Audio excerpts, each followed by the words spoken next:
Livid EU lawmakers finally got their chance to grill Commission Chief Ursula von der Leyen, who hadn't been seen in public for 2 weeks. Some questioned whether Brussels' vaccine strategy was a strategy at all. This chaos, to call it a strategy, is a real ploy indeed. Others vented frustration over the slow pace of immunization, especially when compared to the US and UK. Only 3% of our population is vaccinated.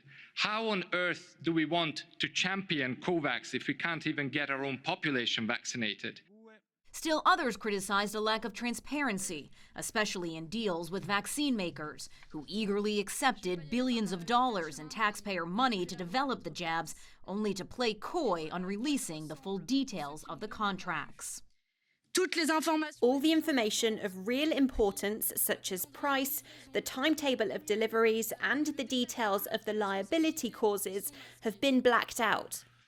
In her opening remarks, von der Leyen admitted the bloc's immunization program wasn't exactly up to standard, saying vaccine authorization was too late and Brussels was overly optimistic on mass production. But she saved the biggest apology for the botched rollout of new curbs on vaccine exports, which initially sought to set up a hard border on the island of Ireland.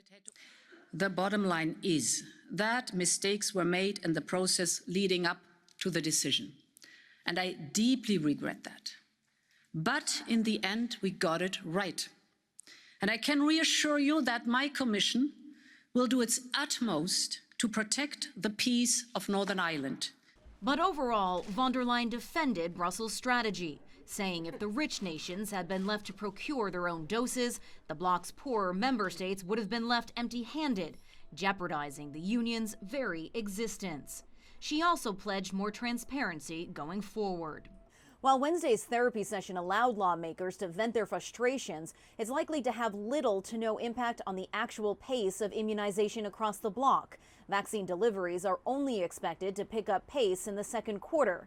Yet despite this reality, von der Leyen said Brussels' goal of immunizing 70% of the adult population by the end of summer is still possible, which left her biggest critics questioning if once again Brussels is setting expectations too high.